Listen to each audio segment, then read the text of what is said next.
ഇതാണ്ട സൈഡിൽ കാണുന്ന ആ കമന്റ് കണ്ടോ? കമന്റ് നല്ല കിടിലൻ കമന്റ്.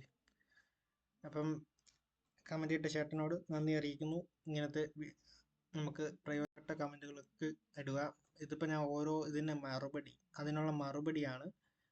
നമ്മൾ കളിക്കുന്ന ഓരോ എതിരാളിക്കും അതിൻ്റെതായ പരിഗണനയും അതിൻ്റെതായ സംഭവങ്ങളെല്ലാം കൊടുത്താണ് കളിക്കുന്നത്. അതുകൊണ്ട് ചുമ്മാ കളിയാക്കുന്നതല്ല. പക്ഷേ ഇങ്ങനെ ഒരു ഗെയിം ആയതുകൊണ്ട് ഞാൻ ജസ്റ്റ് അങ്ങനെ പറയുന്നതാണ്. അങ്ങനെ ആർക്കെങ്കിലും വിഷയം ഉണ്ടായിട്ടുണ്ടെങ്കിൽ ക്ഷമിച്ചു കൊള്ളുക എന്ന് പറഞ്ഞുകൊണ്ട് നമ്മൾ ഈ കളി തുടങ്ങുകയാണ്. നമ്മുടെ കളി E3 നീക്കിക്കൊണ്ട്, ആദ്യത്തെ മൂവ്മെന്റ് E3, E5 നീക്കി. കാരണം എൻ്റെ പ്ലാൻ എന്ന് വെച്ചാൽ ആദ്യമേ കയറി അറ്റാക്ക് ചെയ്യാതെ നമ്മുടെ ഈ കരുക്കളെല്ലാം ഒന്ന് ഡെവലപ്പ് ചെയ്താക്കിയിട്ടാണ് ഈ ഒരു കളിയിൽ അറ്റാക്ക് ചെയ്യാൻ വേണ്ടിയാണ് തീരുമാനിച്ചിരിക്കുന്നത്.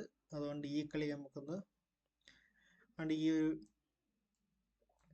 ഇതിന് അകത്ത് തന്നെ വെച്ച്, അതായത് ഈ ഫോർ ലൈൻ്റെ അകത്ത് തന്നെ വെച്ച് നമുക്ക് ഒന്ന് ഡെവലപ്പ് ചെയ്തിട്ട് അങ്ങോട്ട് കയറി അറ്റാക്ക് ചെയ്യാം. സാധാരണ നേരെ ഒന്നും കയറി കൊടുക്കുകയും ചെയ്യുന്നത്. ഇപ്രാവശ്യം ഇച്ചിരി പരിമിതമായിട്ട് നമ്മൾ പെതുക്കെ ലോയിൽ അങ്ങ് തുടങ്ങാമെന്ന് വിചാരിക്കുകയാണ്.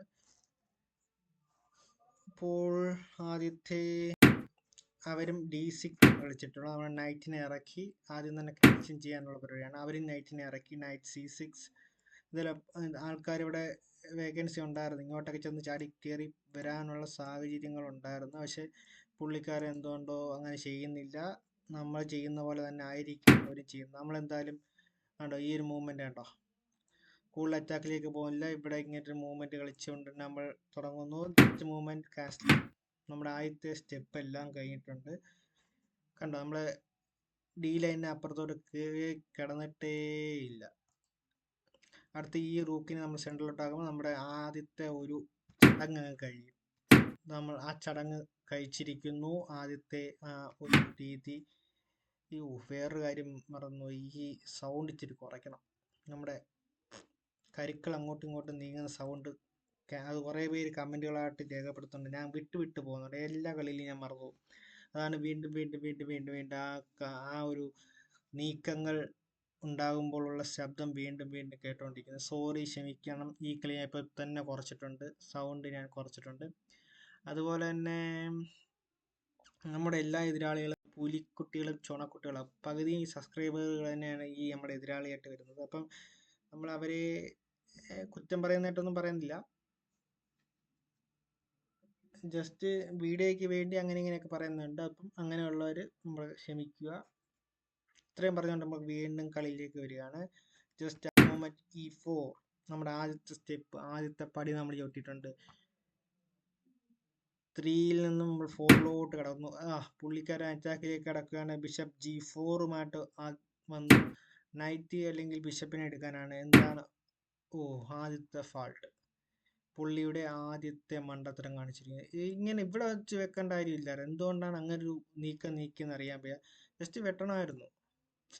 ഏത് അരിയാഹാരം കഴിക്കുന്ന ആരായാലും അങ്ങനെ വെട്ടും ഇല്ലേ? അല്ലെങ്കിൽ കയറി പോവുക, തിരിച്ച് മാറിപ്പോവുക, അല്ലെങ്കിൽ ഒരു സ്റ്റെപ്പ് ബാക്കിലോട്ട് എടുക്കുക.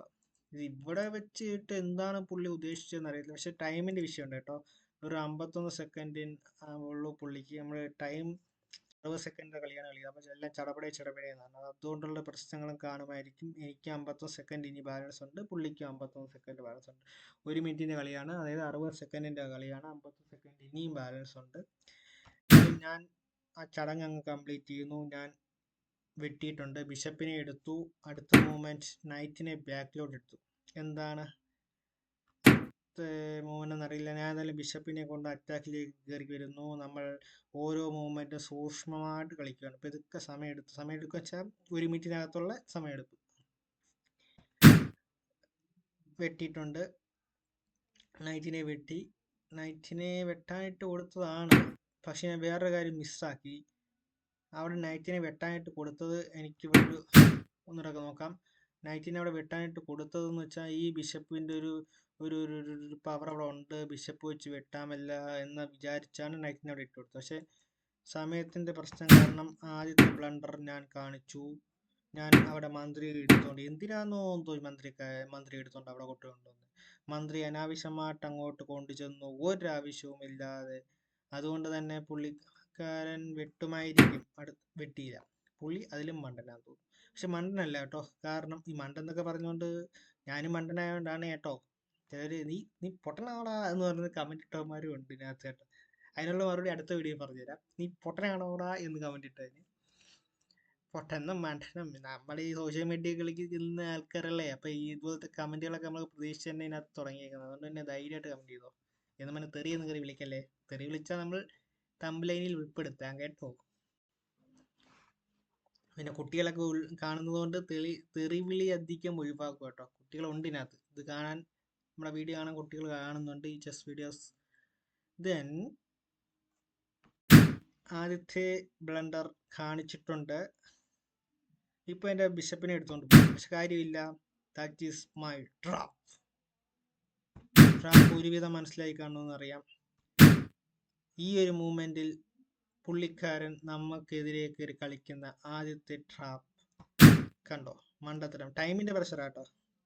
ടൈമിന്റെ പ്രഷറാണ്. ഞാൻ ഇതിന്റെ അപ്പുറം മണ്ടത്തരം കാണിക്കുന്നത് നമുക്കൊക്കെ അറിയാമല്ലോ. നമ്മുടെ കളികൾ കണ്ടുവരുന്നവർക്കറിയാം നമ്മൾ മണ്ടത്തരങ്ങളുടെ രാജാവാണെന്ന്. കാണിക്കുന്നത് മൊത്തവും മണ്ടത്തരങ്ങളാണ്. കാണിക്കുന്ന കളിയെല്ലാം മണ്ടത്തരങ്ങളാണെന്ന് അറിയാമല്ലോ. മണ്ടത്തരത്തിൽ നിന്ന് ചില കളികൾ നമ്മൾ ജയിക്കും, ചില കളികൾ നമ്മൾ തോക്കും. അപ്പൊ ഈ കളിയിലും പുള്ളി മണ്ടത്തരം കാണിച്ചിട്ടുണ്ട്. ആ ട്രാപ്പിൽ നല്ല ഐശ്വര്യപൂർവ്വം പോയിട്ടുണ്ട്. നമ്മൾ പോകുന്നു, വെട്ടുന്നു, തലയങ്ങെടുക്കുന്നു പുള്ളിയുടെ മന്ത്രിയുടെ. ബിഷപ്പിനെ എടുക്കും. അല്ലാതെ വെറും ബിഷപ്പിനെ എടുക്കാതെ വേറെ വഴിയില്ലല്ലോ. ബിഷപ്പിനെ അവിടെ വെച്ചോണ്ടിരിക്കേണ്ട കാര്യമില്ല. കാരണം പുള്ളിയും ഒരുവിധം കളി അറിയുന്ന കളിക്കുന്ന പുള്ളിയാണ്. ചില അപകടങ്ങൾ മറിഞ്ഞിരിക്കുന്ന കാണാത്തതുകൊണ്ട് വെട്ടുന്നു പോകുന്നു എന്ന് മാത്രമേ ഉള്ളൂ. ബിഷപ്പിനെ അടുത്ത മൂവ്മെന്റിൽ തന്നെ അവരെടുക്കുന്നു. നെക്സ്റ്റ് നമുക്ക് നൈറ്റ് അവിടെ കാവലാട്ട് നിൽപ്പുണ്ട്. നൈറ്റിനെ നമ്മളും എടുത്തു. ബിഷപ്പ് നമ്മുടെ പോയിട്ടുണ്ടെങ്കിൽ നമ്മൾ നൈറ്റിനെ വിട്ട് കളിയില്ലെന്നറിയാമല്ലോ. നൈറ്റ് കളി ഇതിനു മുമ്പുള്ള കളികൾ കണ്ടിട്ടുള്ളവർക്കറിയാം. നൈറ്റിനെ എവിടെ കിട്ടിയാലും ചാടിപ്പറണ്ടെടുക്കും. നൈറ്റ് ഭയങ്കര അപകടമാണ്. കുതിര നാലുകാലി വന്നു. ബാക്കി എല്ലാത്തിനും നാലുകാലുണ്ടെങ്കിലും ബാക്കി എല്ലാത്തിനും നാലുകാലൊന്നുമില്ല. നമ്മുടെ ആനയ്ക്ക് നാലുകാലുണ്ട്. ഓക്കെ, എന്തായാലും കുതിരയായതുകൊണ്ട് തന്നെ നമ്മള് ഈ കുതിര എങ്ങനെ വീഴുമെന്ന് അറിയാം. ഈ എല്ല് ഷേപ്പ് ആയതുകൊണ്ട് തന്നെ ഏതൊക്കെ വഴി കയറി വീഴുമെന്ന് നമുക്ക് പറയാൻ പറ്റില്ല. അതുകൊണ്ട് കുതിര എനിക്ക് നല്ല പേടി. അതുകൊണ്ട് ആദ്യം തന്നെ കുതിരയെ അങ്ങ് എടുത്തിട്ടുണ്ട്. പിന്നെ അടുത്ത കുതിരയൊക്കെ കൊണ്ട് വന്നിട്ടുണ്ട്. എവിടെയൊക്കെ വന്ന് കയറുമെന്ന് അറിയാൻ വയ്യ. എന്തായാലും നൈറ്റ് ഇവിടെ വന്നിട്ട് ചാമ്പാൻ വെട്ടും. അതൊന്നും കാര്യമില്ല. എന്തായാലും അവിടെ ഇരിക്കട്ടെ, കുഴപ്പമില്ല. നമ്മൾ നൈറ്റിനെ എടുത്തു. പറഞ്ഞു തീർന്നില്ല. അതിനു മുമ്പ് നൈറ്റ് വെച്ച് നമുക്ക് അപകടം ഒതുക്കിയത് കണ്ടു. മിസ്സാക്കി. അടുത്ത ബ്ലണ്ടർ നമ്പർ 2, 3 4 ഒക്കെ ആയി കാണും. അത് ഒന്ന് സൂക്ഷ്മമായിട്ട് പരിശോധിച്ചാൽ ഒരു 1001 ബ്ലണ്ടർ ഇപ്പൊ തന്നെ നമ്മൾ നീക്കി കാണുമെന്ന് തന്നെ. ആകെ 15ഓളം മൂവ്മെന്റ് നടന്നെങ്കിലും നമ്മളൊരു 1000എങ്കിലും മണ്ടത്തരങ്ങൾ കാണിച്ചാണ്. കാരണം അതാണ് ചെസ്. ഓരോ നീക്കത്തെയും മണ്ടത്തരം ഒളിപ്പിച്ച് കളിക്കുന്നത്. എന്തായാലും നൈറ്റിനെ നമ്മൾ ഭയപ്പെട്ടതുപോലെ തന്നെ നൈറ്റ് വന്ന് ആക്രമിച്ചു. നമ്മുടെ തേരിനെ ഏത് തേര് വേണമെന്ന് മാത്രം നമ്മൾ തിരഞ്ഞെടുത്താൽ മതി. എന്തായാലും ഒരു തേര് നമുക്ക് പോയി കിട്ടും. നമ്മൾ അതുകൊണ്ട് പോവട്ടെ. ആരെയും രക്ഷിച്ചോണ്ടൊന്നും പോകാൻ നിൽക്കുന്നില്ല. ജസ്റ്റ് നമ്മൾ വീണ്ടും അറ്റാക്കിലേക്ക് പോവുകയാണ്. നമുക്ക് ആ സെന്റർ പോർഷൻ ഒന്ന് പിടിച്ചെടുക്കേണ്ട ആവശ്യമുണ്ട്. റൂക്കിനെ എന്തായാലും അവർ എടുക്കുന്ന ഉറപ്പാണ്. എടുക്കാതെ പോകുന്നില്ല. അതുകൊണ്ട് നമുക്ക് സെന്റർ പിടിക്കണം. സെന്റർ പിടിക്കാൻ വേണ്ടി അടുത്ത പോണിനെ ഇറക്കിയിട്ടുണ്ട്. ജസ്റ്റ് ഒരു നൈറ്റിനെ എടുത്തിട്ട് നൈറ്റിൽ നമ്മൾ റൂക്കിനെ എടുത്തു വെച്ചു. പക്ഷെ റൂക്കിനെ എടുത്തതുകൊണ്ട് തന്നെ നൈറ്റിനെ നമ്മൾ ഒഴിവാക്കുന്നു. നൈറ്റ് ഇനി അവിടെ ഇരുന്നാൽ അടുത്ത ആൾക്കാരെ കൂടി ആക്രമിക്കുന്നു ഉറപ്പുള്ളത് കൊണ്ട് നമ്മൾ റൂക്കിനെ വെച്ച് ആ നൈറ്റിനെ എടുക്കുന്നു. നമ്മുടെ മന്ത്രിച്ചാട്ട അവിടെ ഇരുന്നോട്ട് മോനെ. ഈ മന്ത്രിച്ചാട്ടനെ നീ എന്തിനാ അവിടെ ചൊറിയാൻ നടന്നത്? അവിടെ അങ്ങ് ഇരുന്ന് ഉറങ്ങിപ്പോയാനെ. ഇപ്പൊ ചൊറിഞ്ഞോണ്ട് എനിക്ക് അവിടെ നിന്ന് മാറിപ്പോയല്ലേ ഒക്കൂ. ആണ് നിനക്ക് 2 ചൊറിയന്മാർ അവിടെ ഇരിപ്പുണ്ട്, ഒന്നും അനങ്ങാതിരിക്കുന്നു. അതുപോലെ ഞാൻ അവിടെ ഇരുന്നേനെ. ഓട്ടനെ അതിനകത്ത് ഒന്ന് ചൊറിഞ്ഞേക്കുന്നു. വല്ല കാര്യമുണ്ടോ? ഇനി എനിക്ക് ഇവിടുന്ന് ചാടി പോവാതിരിക്കുമോ ഞാൻ? എന്തായാലും ഇങ്ങോട്ട് ചാടിയെങ്കിലും ഒരു സ്കോപ്പ് ഇവിടെ വെട്ടാനുണ്ട്. പക്ഷെ നമ്മൾ മന്ത്രി അനാവശ്യമായിട്ട് കളഞ്ഞ ബ്ലണ്ടർ കാണിക്കുന്നില്ല. അത്ര മണ്ടനൊന്നും അല്ലടേ നമ്മൾ. എന്തായാലും ഇങ്ങനൊരു മൂവ്മെന്റ് ഞാൻ ചാമ്പ്യൻ കൊള്ളാമെന്ന് എനിക്കുണ്ട്. ഇവിടെ വെട്ടും.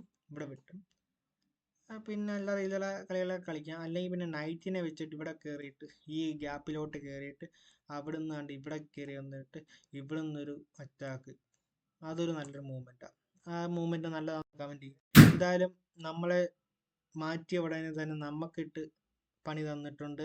എന്നാലും നൈറ്റിനെ അവിടെ വെച്ചോണ്ടിരിക്കാൻ ശരിയല്ല. നൈറ്റിനെ മാറ്റി വെക്കും. എന്തായാലും നൈറ്റിനെ മാറ്റുകയാണ്. മാറ്റാതെ രക്ഷയില്ല, അല്ലെങ്കിൽ നൈറ്റിനെ വെട്ടിക്കൊണ്ട് പോകും.